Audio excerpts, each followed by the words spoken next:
It's time to feel the rage. Welcome to Film Rage, where we talk movies.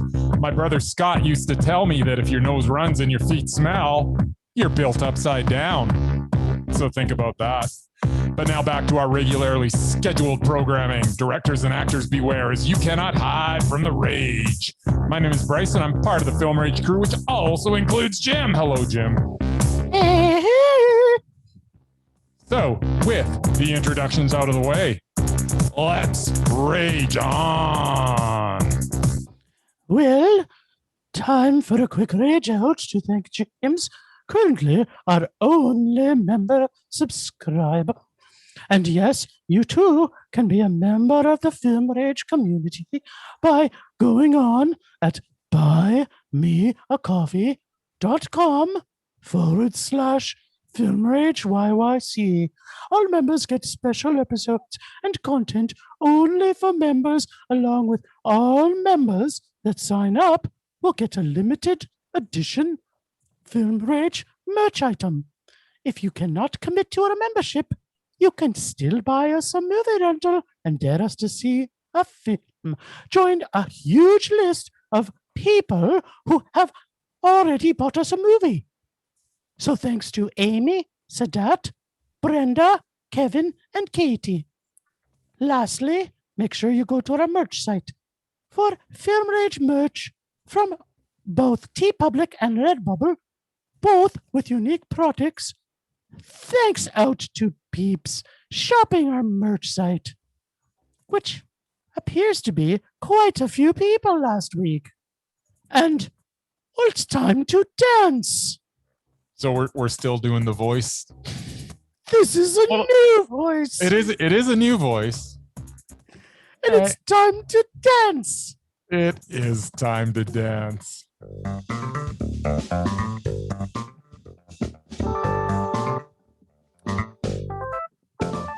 Streaming.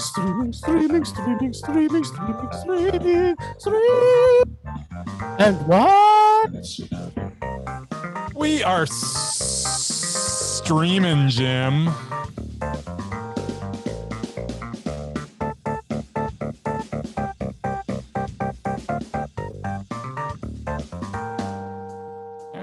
right. So, we are going to start this week with a little film on Netflix by the name of Bad Trip. Sounds trippy.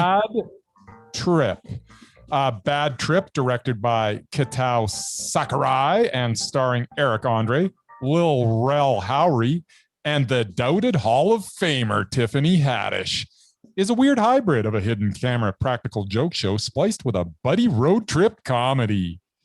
This concept sounds terrible. And when you add the fact that it includes the woman that has literally made one watchable film and a series of rages, that would be our girl Tiff, this has the components of a rage so filled with anger that it might actually break me. So then I started watching this film, and it pretty much follows a paint by numbers, stop at nothing road trip to get the girl of your dreams movie. But with this tired plot, we also get a series of hidden camera scenes with unsuspecting public that are mostly pure gold. Now, not everything will hit the bullseye on the funny target, but the movie moves at such a rapid pace that the stuff that does not work for me is immediately eclipsed by something that does. Eric Andre as Chris and Lil Rel Howery as Bud actually make me care about this ridiculous plot, which includes them borrowing a car with bad bitch sprawled on the back window that is owned by Bud's convict sister Trina, played by Tiffany Haddish, in order to drive up the East Coast so that Chris can meet the girl of his dreams. Man, that sounds bad. Now, let's talk about the elephant. Let's talk about the elephant in the room, which is, of course, would be Miss Tiffany Haddish. I now know how you make Tiffany Haddish shine in a movie. Do not give her a script. Just let her enter the setting and wreak havoc on the scene. Some of the biggest laughs I had in this involved Miss Haddish. I was not aware she had the capability to be this funny. The scene where she coerced an unsuspecting dude who was washing graffiti off the side of a building to help her escape incarceration was as hard as I've laughed in a while. Graffiti washing guy was the star of this film as far as I'm concerned. And on that note, really, the stars of this film were all the folks that were being filmed without knowing what was going on. From the guy on the bench telling Chris to go after his dreams, to the dude in the food court with the Yeti hat, to the car wash vacuum guy, to the aforementioned graffiti cleaning guy, to Craig the selfie guy, to Abby the waitress giving some life advice, to the porta potty lady, to Jackie at the diner, to the car crash mediator, to the pink headband bus lady. They were all stars. Each one of their scenes made me at least smile and more often laugh out loud.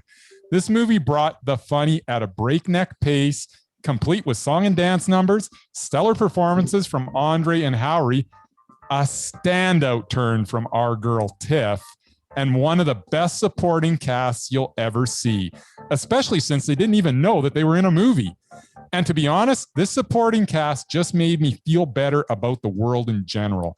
There were a lot of good people showcased here. This movie was a Tiff, you are no longer doubted, mondo. Ouch. Wow. Wow. Wow. Wow. Wow. Wow. Wow. Wow.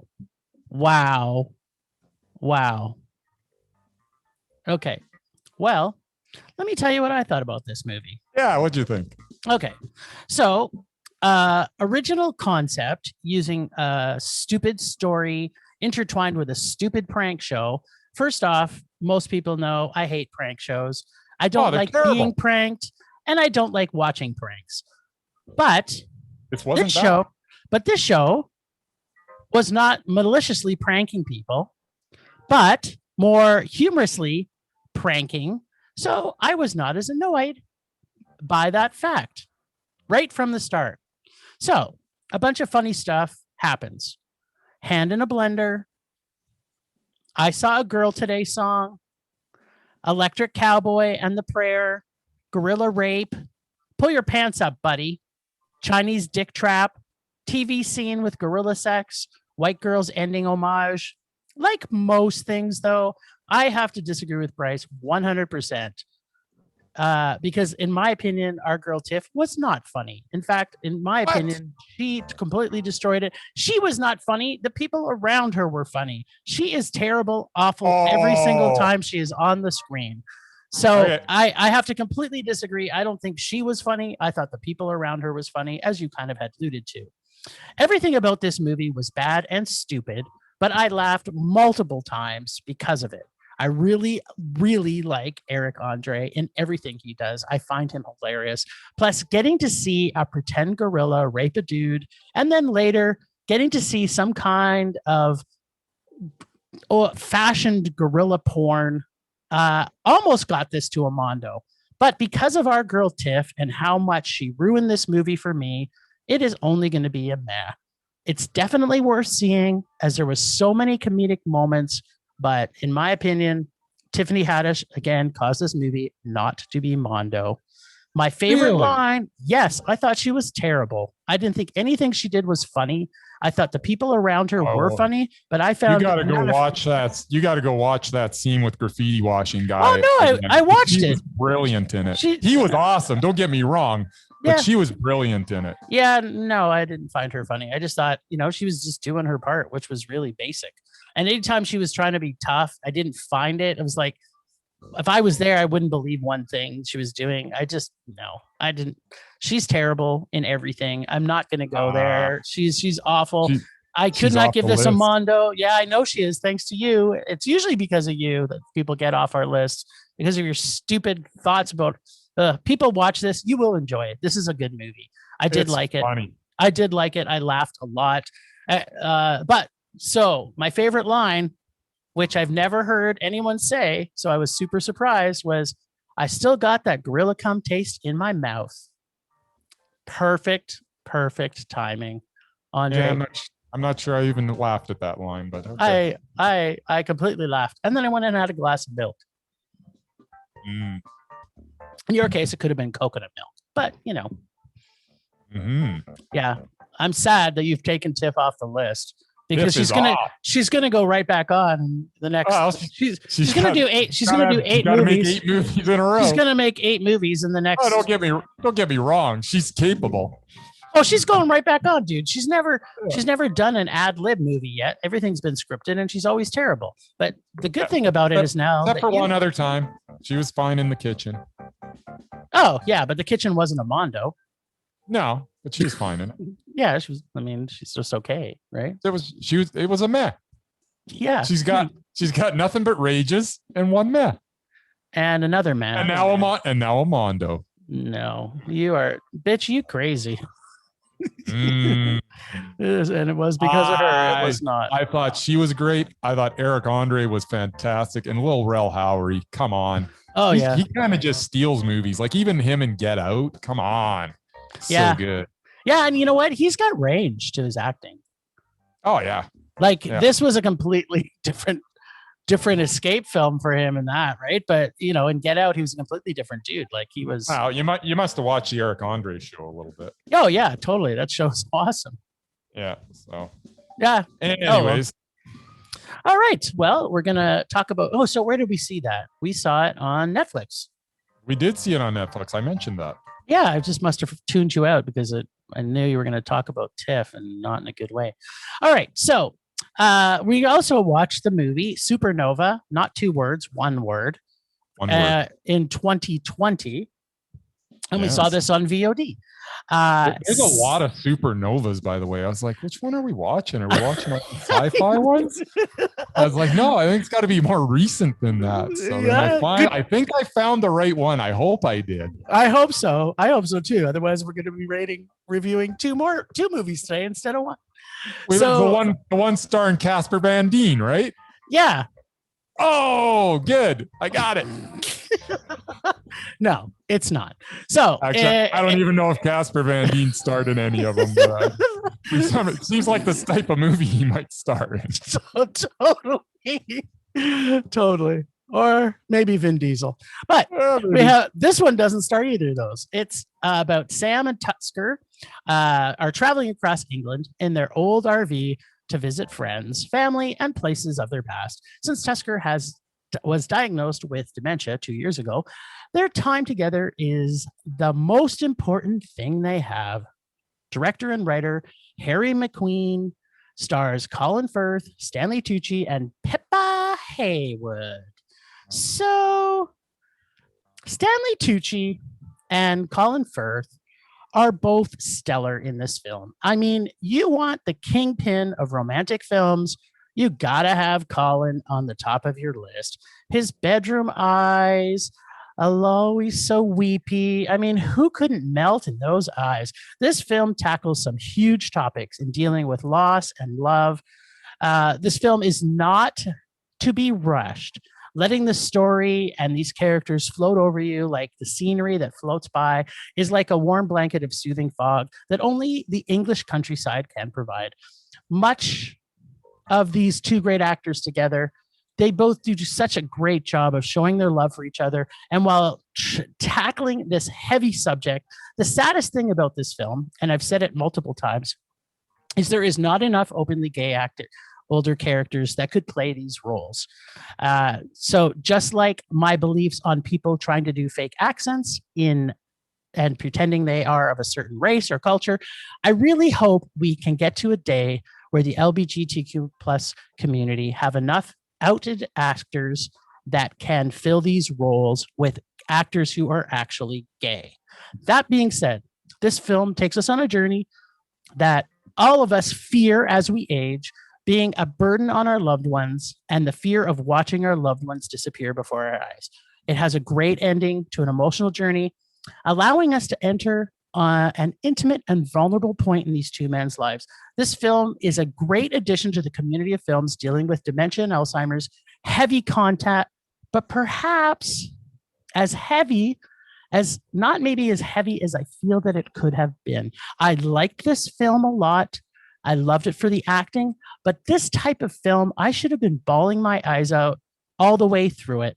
In fact, I didn't cry once through this entire film. And for that reason alone, this is a meh. But I did enjoy both actors and I love the story it told. Favorite line, it's not about fair, it's about love.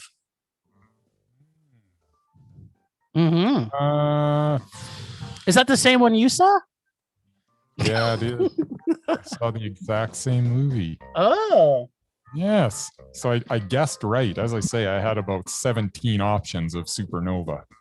In fact, we watched a Supernova last year, which was a Mondo. We did, which was Mondo. Super Mondo. So I am going to echo a lot of what you said. Firth and Tucci as Sam and Tusker portray a natural vibe as we are invited into their lives at a difficult time. The way dementia slowly chips away at one's ability to cope by all involved is well illustrated. There is a tenderness to the presentation of this story that permeates throughout. Watching Tucci's ability to act in that space of knowing that he is about to lose all control, but hanging on to what control he has was an absolute pleasure. The best parts of this movie are the quiet moments between Sam and Tusker when little is said. The movie stumbles a bit in some scenes where the dialogue does not come across as completely natural, which is no way a fault of the actors, but rather the script. But that is a minor gripe, as the overall tone and feel of this was genuine. A very well acted portrait of love and loss. The performances will stay with me, especially the quiet moments and expressions from Tucci. I like this film a lot. This was meh. Yeah. I was really enjoying this movie. And, it wasn't until I got to the end of it. And I thought the ending was really well done. This was a great Absolutely. ending. Yeah. Great ending. But, the ending actually almost tipped it, but there's some scenes in it where it was almost too talky. There needed, I don't know. I don't even know how to really explain it, but there were some scenes that didn't seem as natural as they could, and it had nothing to do with it just had to do with the writer. The acting was great. Sometimes he was trying to pack too much stuff in and kind of over explain things a little bit with what they were saying to each other, when I thought that maybe sometimes just a look between them could have said so much more. Well, okay, That's but just what I thought. But do you think maybe it wasn't just the writer, because it's also the same director? So in my opinion, I was watching it, I was kind of thinking it was the director, because like I said, I got to the end and I was like, I really, really like this. And to your point, it was almost a Mondo. But then I was sitting back and I said, you know what? I didn't cry once, and I like to cry. You know that. So it was like I got to the end. And I was like, I didn't cry once. And this is a movie I should have been fucking bawling quite a few times. They should have, not that they should have tried to force me to cry, but it should have, it should have happened naturally. And because I was still invested emotionally in these characters, but I wasn't emotionally involved enough that I got to feel their pain on that emotional level. And I think that's for me what draw the line. It was like, I kind of had to measure it. If I'm bawling all the way through a movie, it's a fucking Mondo. If I'm just like, wow, I think this acting is great and the story is fantastic, but I'm not crying, and you put a movie about two guys that are traveling across the country. Yeah. So that's for me. Yeah. It was very, very good. It wasn't Mondo. Yep. Agreed. All right. Now we're going to talk about the one horror movie that we picked that, we had a choice between two, and I'm kind of wishing we picked the other one now. Really? I'm not wishing we picked the other one, but to call this a horror movie is a bit of a stretch. Yeah. Well, maybe that's, but I'll tell you what I thought it was. Okay. That's good. All right. And you know what? I don't have to talk too long about this one, because there's a lot of questions that come up with this one, but I'm not sure they need to be answered, which I'll also talk about briefly. So what we're talking about is She Dies Tomorrow, which is currently playing on Prime. She Dies Tomorrow is the story of a group of people that seem to, for lack of a better expression, infect one another with the overwhelming idea that they are going to die tomorrow. Every camera shot and light in this are to enhance that feeling of impending doom. It portrays a bit of a social experiment as we see the reaction to everyone's impending demise. The way the characters deal with something they have no control over shows a lot about them. The title promises something that the movie does not deliver. This is not a horror movie per se, but rather an existential experiment in dread. I found the entire movie rather hypnotic and eerily beautiful. If you are looking for a movie that answers all the questions it has asked you, then you will be very disappointed. However, if you can accept that the fact that sometimes all of the answers are not in the film you are watching, I think you will be mesmerized by this film as I was. This was a one-of-a-kind, dread-filled Mondo. Wow. Okay, well, let me tell you what I think about this piece of shit. So, first of all, there was muted colors. It was a nice, and I say the word nice because it's the most non-committal word I can use, sound mix. But it was not stunning in any way. And if you're going to have a movie that's got muted colors and builds ambiance, it should have a fucking amazing soundtrack. But this music was not great. It seemed a little unfocused at first and had some issues getting into the main character. A night in the life type of feel. The repetitiveness of the same album playing did not build my suspense, but started to annoy me. Although I liked the imagery, and I'm going to say I liked the imagery. Direction was choppy and seemed a little unfocused pretty much all the way through it. Not sure the timeline and did not seem easy to follow stylistically. There is a lot of time where she is saying, I'm going to die tomorrow. Yeah, we got that right from the very beginning of the fucking movie. We already get it. You're going to die tomorrow. Like, the repetition's what made it. No, it's what annoyed me. As I'm watching this film, I'm wondering, is this director trying to make a highbrow horror film? Most of the dialogue is not causing suspense or bringing me into the story, and the shooting started to seem less in tune with the plot the entire time. The acting is tired feeling. The only word I can think of as the party unwound is maybe tired.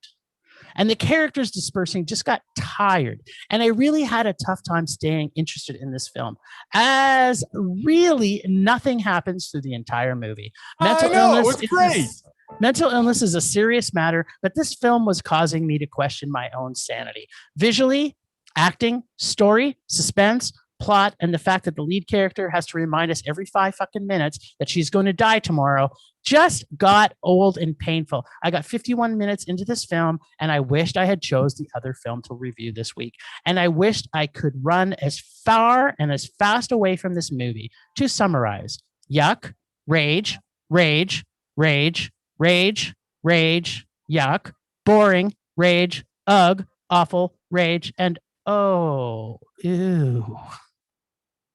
Can we just unpack what the fuck happened in this entire movie? I have no clue. No, wait. I don't care to know. Watching this movie made me... It doesn't matter. Die today. Not tomorrow. I wanted to die today watching this movie. It was awful. It was fantastic. Hey, what? Tell me something that happened in this movie. You must have watched a different... No, it was... You're hitting on plot points and stuff, so you obviously watched the same movie as me. Yet I have no idea what you're talking about. This was fantastic. This was awful. Tell me what happened in this movie, and not just. It doesn't matter. Tell me anything that happened. Tell me anything that happened in this movie. This was. Don't get me wrong. This is a very artsy movie. This is not for the masses. There's no question of that. I like artsy.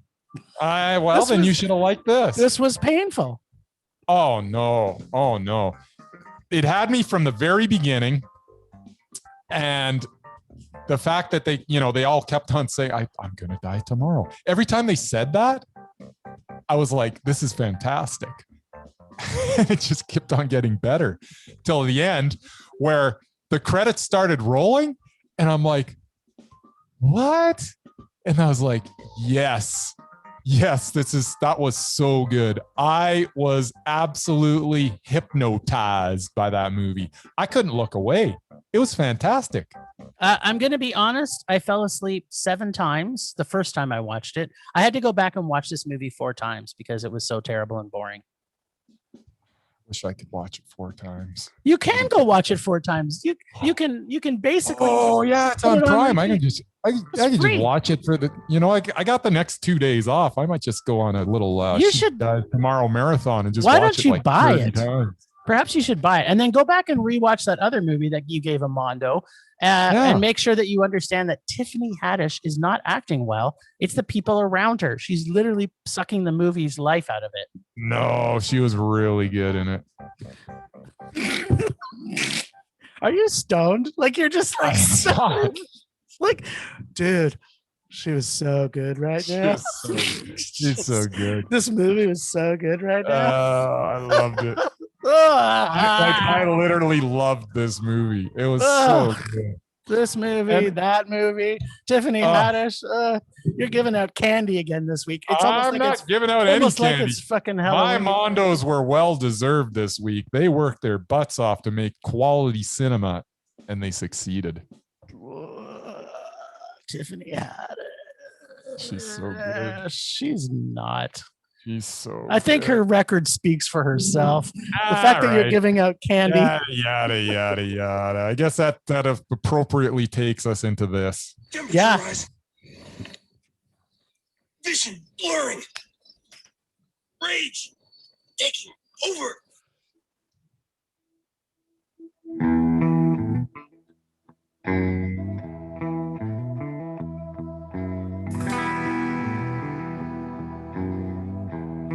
Well. What have we here? So, my rage this week is something I haven't raged about before, so I'm kind of excited about that. But it is a similar theme as what you may know from me, which is representation in film and the lack of it in film. So, I posed this out, and this is, people perhaps on the alt-right side of our communities may not believe, or they probably don't listen to our show because they wouldn't be very well received. But they may be saying that my statistics are not correct. But I think there's a lot to back this up, so everybody can do their own fucking research. But my rage this week is representation of LBGTQ people in film.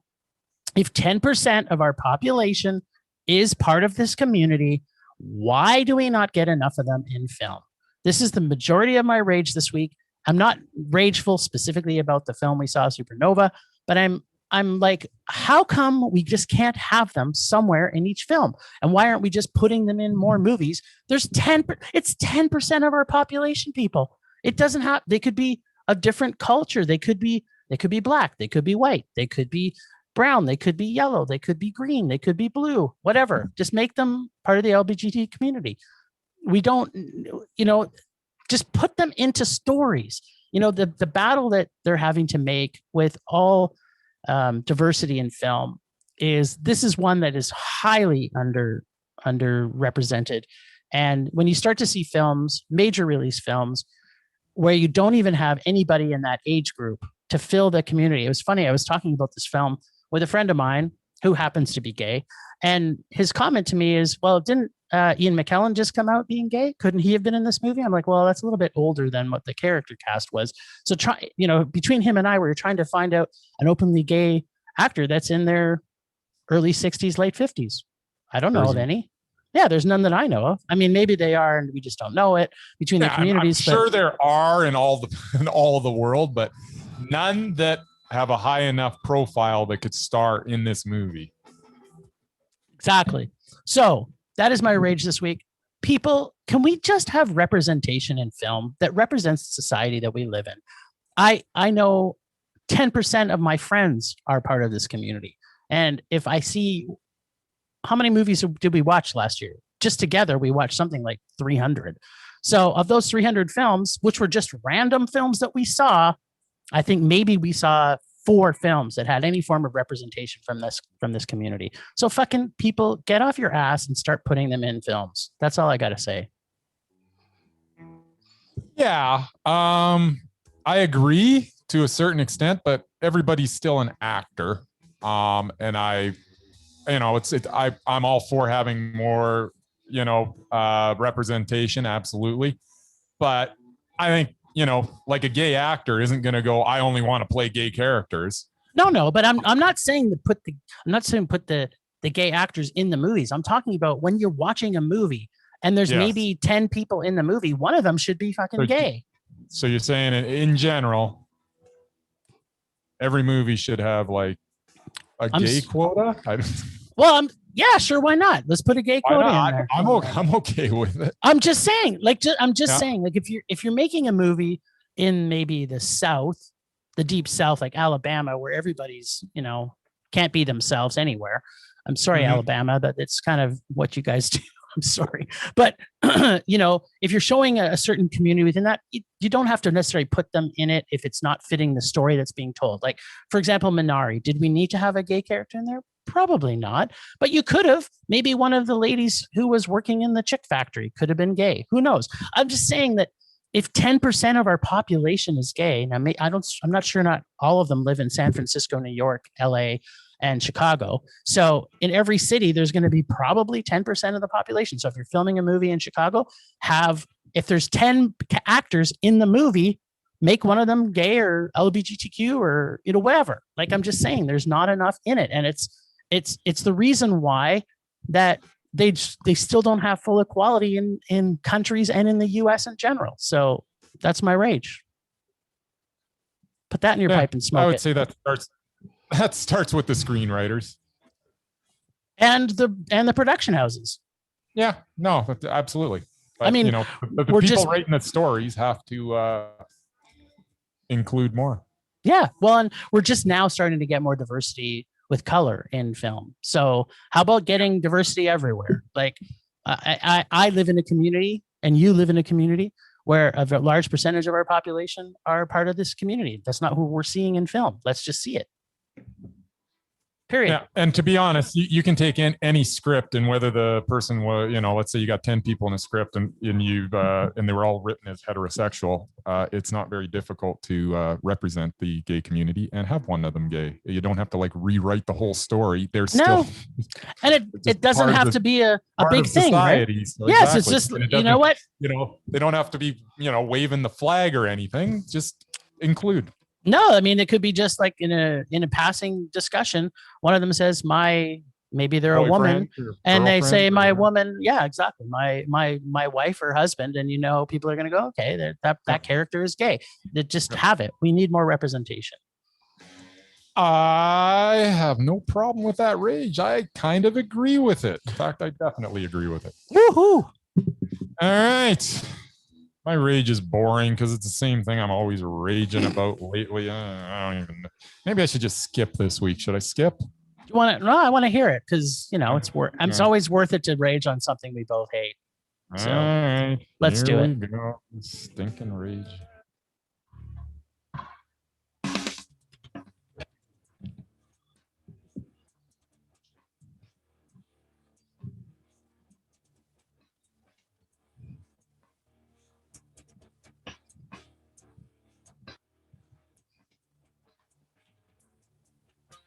All right. So my rage this week is the fact, and it is a fact, that Warner Brothers suck. Godzilla vs. Kong is coming out on March 31st in the USA simultaneously in theater and on HBO. Originally in Canada, it was only coming out in cinemas, which would have cut around, 90+% of the country. There's a few theaters open apparently in Quebec and a couple other places. But theaters remain closed for a majority of us. Now, they have apparently, from the goodness of their hearts, decided to release it in Canada on VOD. So for $24.99, you can have 2 days to watch Godzilla vs. Kong. When for $14.99 American per month in the US, I could not only watch it as many times as I want, but I could also watch all of their other programming. So it's available on HBO Max in Yankee Land. So does that not mean Crave is going to get it? Like, don't we get it on Crave then? No, we don't. It's not the same deal as Justice League. So we are not getting it in Canada on Crave. We are getting it on VOD for $24.99 when HBO Max will show it for $15, and it's all because of frickin' Warner Brothers. But is it Warner Brothers? Why do we get the Shaft in Canada? I assume this will be the same situation for future Warner Brothers releases, such as Mortal Kombat, which I don't really care about, and the Suicide Squad, which I do care about. So, rage rolls on, same old, same old. Oh, it's the same old, same old. It's kind of a new story because it's a new movie. So I get it. Okay, so I want to dig into this a little bit because is it Warner Brothers' fault? Because here's the thing. Like the reason they're we the can't ones have that have decided to well, it's kind of technically the CRTCs. We shouldn't be necessarily blaming Warner Brothers. The market in Canada is like 40 million people, and I maybe to your point they could put it on HBO exactly. in here, so maybe. But the bigger problem, we don't have HBO Max. No, I know, but that is the bigger problem. Why can't we have Hulu and HBO Max in Canada? That is the problem. Yet the Warner Brothers is not releasing it anywhere on VOD. Not here, not anywhere. Only, not VOD, sorry, in theaters anywhere or on HBO Max. So the only place you can get it for like the $15 a month is in the United States. Warner Brothers could release it on other platforms all over the world, but they're not releasing it anywhere in that fashion.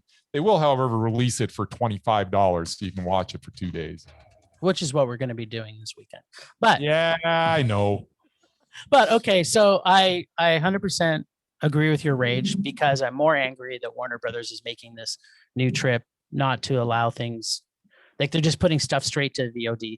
But what I'm going to say is I'm more angry with the CRTC because it's the CRTC that is causing us not to have HBO Max. We can't have Hulu. We can't have a lot of other great streaming services that are in the States. And like, we're basically like the 53rd state of the US. Like, just let us have stuff. Yes. But guess what? What? We get to watch Godzilla versus Kong this weekend. Yeah. And even more importantly, yes, we finally get to see Slacks. Yes, those are both gonna happen next week, I understand. So everybody that's listening now, you already have a sneak peek on what we're talking about next week. The number one movie we've been wanting to see for over a year is Slacks. Killer Pants. I cannot wait. And Godzilla versus Kong. Yeah, Godzilla versus Kong, Slacks. You know what? That is causing my rage to subside a little bit. Rage subsiding. Pulse slowing. Anger fading. All right, we got a quick promo for our buddies at We Get Dubbed podcast. Coming to you live from whatever podcast you're currently listening to. It's your boy Jay West with my co-host Mac East from the We Get Dubbed podcast. What up, nerds? It's me, Mac East, and we got a badass anime podcast for you. We got hot sauce, we got hot takes, we got booze and banter. And you can listen to us on all major platforms. The We Get Dubbed podcast hits harder than a Goku gut punch. Sweet. Just that sweet gut punch makes me want to listen to that podcast. I don't know what a Goku gut punch is. Apparently, it's anime related. Okay. I want to hear that. Qua! Do you? Yeah, kind of. I do. Anyway. Okay. Well, I'm hoping that my little buddy Bryce has done some homework on the lists because I looked at my pile today and I've completely depleted it and I haven't had time with all the other major things I do in my life to be able to refill it because he's kind of, oh, wait, I do have an Undoubted, but I don't think it's going to make it. Okay. Why don't we start with that? Then I'll chime in with with something. You got stuff. something? You got something? I got stuff. Okay, so the reason I don't think this is going to make it, and wait a minute, maybe I brought this up already and I just forgot to take it out of my pile. Did we talk about Nicole Kidman?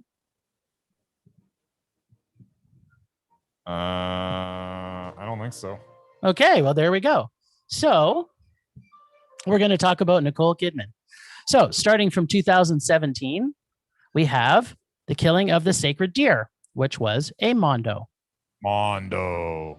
Then we have The Beguiled, which I actually haven't seen, but I'm thinking it was probably a meh, but I didn't see it. It was man. Okay. So then 2017's The Upside, which I thought was a Mondo.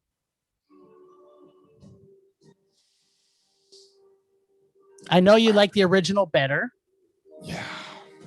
But it was still a great film. I remember you saying that it wasn't great enough. No, I didn't say it was a great film. Okay, well, that's double mad. That's it. But let's just go. Let's just quickly go through her other films. Go ahead. Let's go through. Okay, so The Destroyer, which was a Mondo. The what, huh? Destroyer, which was a Mondo. Yeah, Mondo. Then we had Boy Erased, which to me was a Mondo. It was Mondo. And then we had Aquaman, which for me was a Mondo. Meh. Okay, and then we have The Goldfinch, which for me was a meh. And that could be a double her off the list, because if that was a double meh back to back, then she didn't make it past. I like the movie, but it was not Mondo. So yeah. And then there's Bombshell, which you gave a meh, and I had given a Mondo. So I didn't think she was gonna make it, but I thought it was worth. Bombshell was almost a rage. It was, but it wasn't for you. I know. Yeah, I know. You hated some of that, but I was close. But you were close. You were close. Actually, wasn't that the film that cemented Charlize Theron off the list? I think that's what caused her to, because she got two mehs back to back. Or oh no, it was the Netflix movie that she got her off the list when we gave her a rage. Oh, that was a rage. Yeah, that was awesome. Yeah.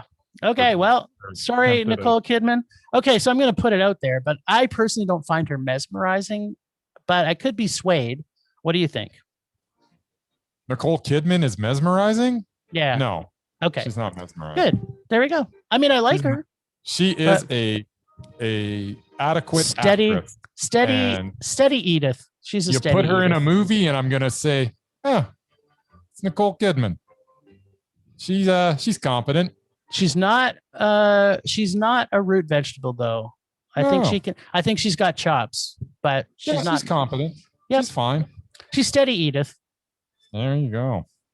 All right. Steady Edith. What have you got, Buckaroony? Well, I think I know the answer to this question, but if someone happens to be in a documentary that was Mondo, that doesn't get included on the list, right?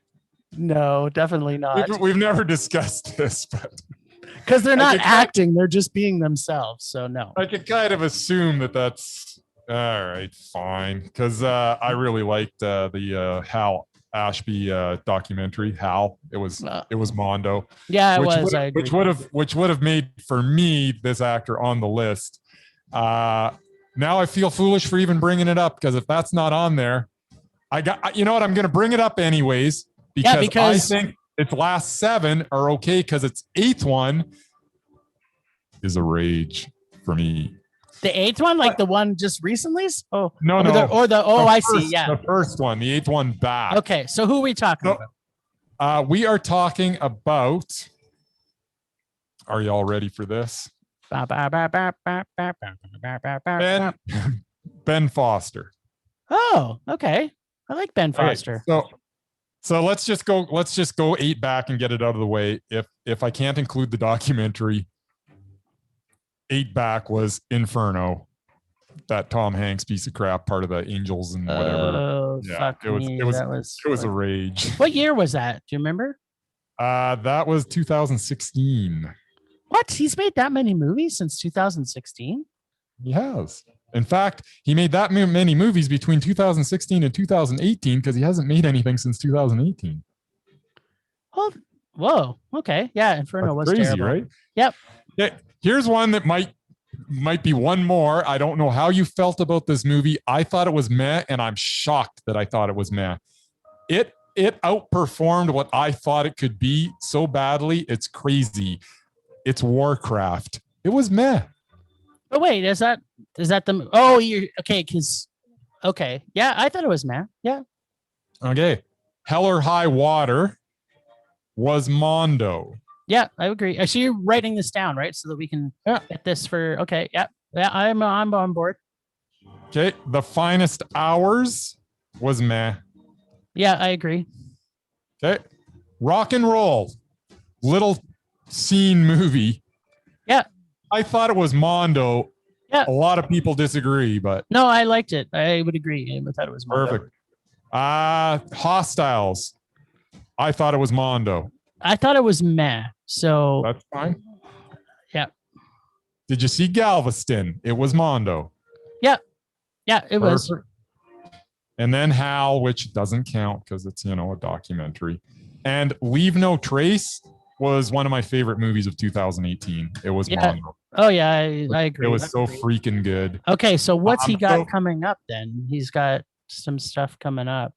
So he hit 7 in, as long as his next one can even be meh, and he'll be undoubted. Yeah, because we both gave it Mondo. Yep.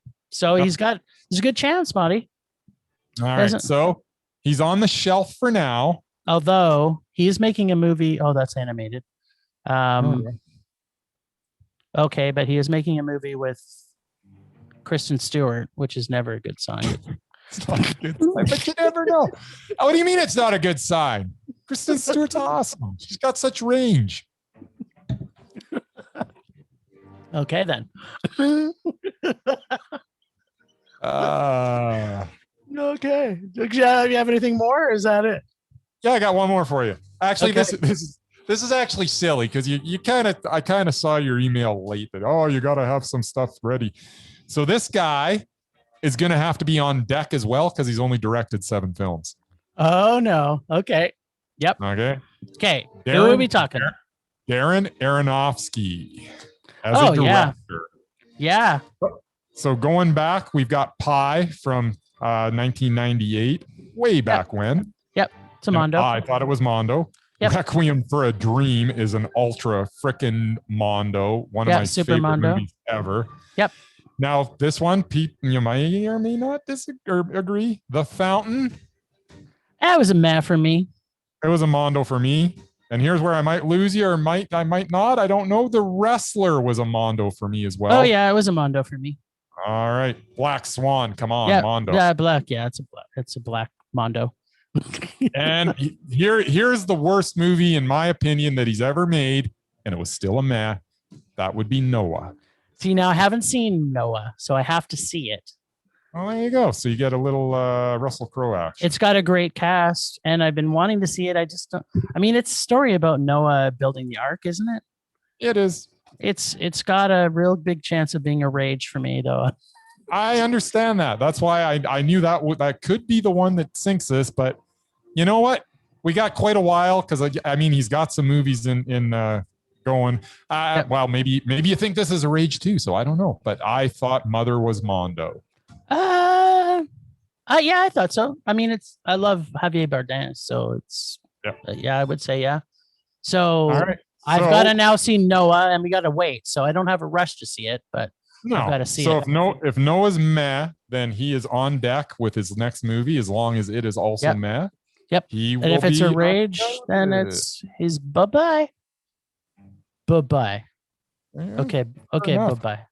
So I didn't get anybody on the list this week, but I got 2 on deck, and all they need to do is make a meh. That's it. Unless I rage on Noah. Unless you rage on Noah. So which as I cross your fingers. I don't think Aronofsky. I think I saw he's got some untitled project or something that he's directing. I don't know. I will tell you what he's got on deck. He's got something on deck. He's got 4 on deck. So he's got Untitled Artificial Intelligence Courtroom Project, which what the hell does that mean?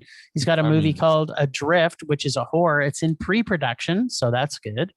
Then he's got another one that's in production.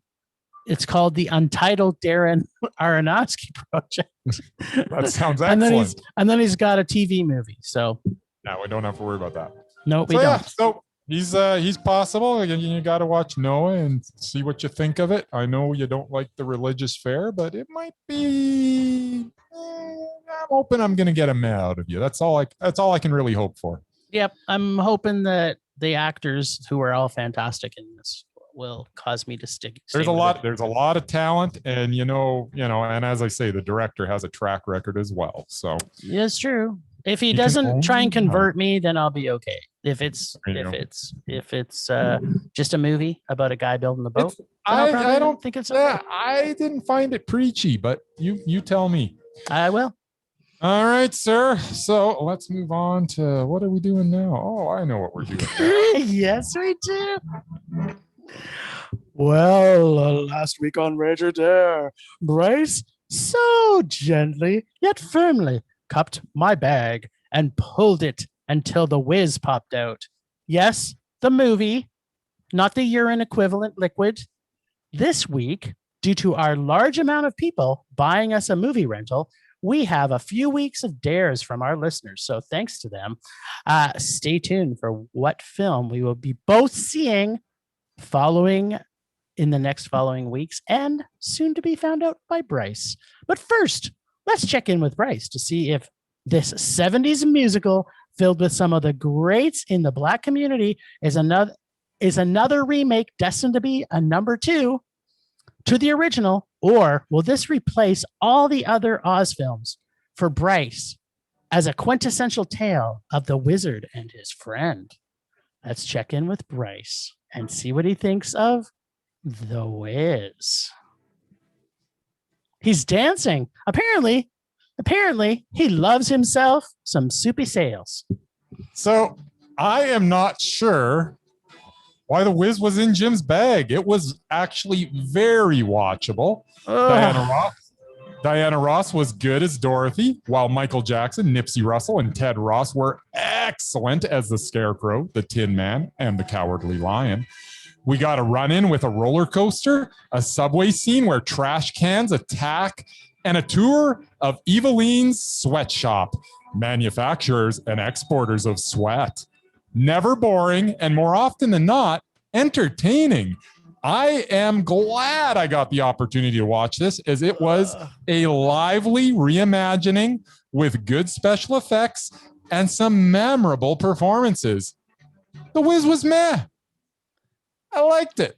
Oh, God. You and what the things you like from the 70s. It was good. That movie is so terrible. I do not. I really enjoyed it. I mean, it wasn't Mondo, but you know what? I was racking my brain. Have I seen this before? And then it started playing. I'm like, nah, I haven't seen this before. And I'm watching. Like, this is pretty darn good. I'm enjoying this a lot. It's a musical. It's terrible. It was not terrible. It was quite good. I like their take on everything, and I like, I'm thinking this ain't gonna work, and relocating this to New York, and it all worked. It was good. Yeah, I guess I gotta disagree with you wholeheartedly. The Wiz is number 2 to me. What? That's crazy. You can't fuck with the original Wizard of Oz. I'm sorry. It's just everything's gonna just make me think they're trying to rip off the Wizard of Oz and just hate it. What's happening over there? None of your business. He goes off screen to perhaps touch some things, and we won't say what. Okay, well, say I had to reattach something that wasn't attached. Oh, detachable penis. I hear what you're saying. So we have. I just got to continue to bring this up. I cannot thank our listeners enough. We had a significant amount of people go in and buy us a movie rental in the last little while. So we want to thank everybody. And for those of you who are listening to us and you love us, you can be part of our membership, which we only so far have James, but you too can be a member. But this week, one of our biggest fans. Yeah, I'm a member. All right. So our buddy Sadat has dared us to see a trauma film from, do you remember what year it's, we're watching the movie Killer Condom. Huh. Who even knew this was a movie? And it's going to be kind of, it's going to be kind of fitting that we're seeing this movie next week, because we're going to be talking about killer apes and killer lizards. We're going to be talking about killer pants. And now We're going to be it's going to be an all killer episode next week. All killer, no filler. No filler. No matter what we else watch next week, something else has to be part of a killer. I think we're going to be watching a documentary, though. Is there any killing in one of those documentaries? No, neither of those docs are going to have any killing. Wah, wah. Well, I guess next week's going to be all killer and some filler. It's not filler. Well, I may have seen them already, so they're worth checking out, but stay tuned. but there's going to be a lot of killer pants, killer condoms, killer animals. I am so excited for next week. I can barely contain myself. Godzilla. Oh, okay, so here's a question, because we got a few minutes left before we got to shut this baby down. Okay, who are you rooting for? Are you rooting for Godzilla or are you rooting for Kong? I got a soft spot for Kong. I kind of got a soft cock. I almost said soft cock. I've got a soft cock. I've got a soft cock. I've got a soft spot is what you're trying to say? I meant to say I have a spot on me that's soft, and it's not my cock. Yeah, there you go. It's actually kind of the reverse for Kong. I kind of a big fan of Kong too. I really am. You know, Godzilla, I mean, he is misunderstood, but so is Kong. They're both misunderstood. Yeah, but you know, Kong. See, this is the thing. I know it's just trying to save the planet. That's what that's all they're trying to do. Well, but the original Kong was just trying to get some nookie on top of the Empire State Building, right? But the new Kong is saving the world, one Kong punch at a time. Yeah, I think I need to watch both of those. Kong Skull Island and the Godzilla from a couple of years ago or whatever. The first two parts basically leading into this. I think I need to watch them both before. There's a special right now. You can buy all three for $20 on iTunes. So I'll be doing that, and then I'm just gonna have an all Kong and Godzilla weekend. Yeah, well, I got Friday off, so maybe it'll be maybe I'll just binge them all that day. Baby. I can't wait.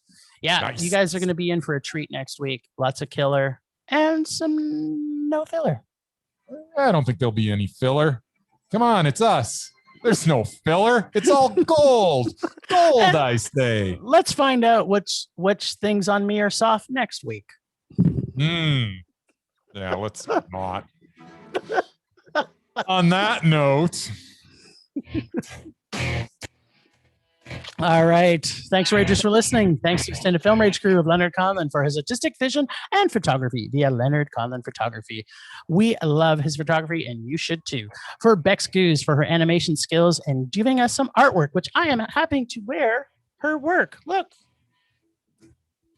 Nice. So anybody that is seeing us on YouTube, you will get to see Bex Goose stuff. You can also check that out on our website. So find us. Oh, wait. She's at Potato Lady podcastreviews.com. Find us on social media at Facebook, Twitter, and Instagram at Film Rage YYC. Check out everything Film Rage at filmrageyyc.com. See what we look like on our YouTube channel by searching Film Rage Podcast. We are always wanting to make this a raging blast for all listeners. So please comment often everywhere you feel, including send us emails at filmragecalgary@gmail.com. Post something on Podchaser and on Apple Podcasts. Dare us to see terrible movies to fuel our rage, but no matter what you do, make us rage. Please. That's it for this week. Rage on. Rage on.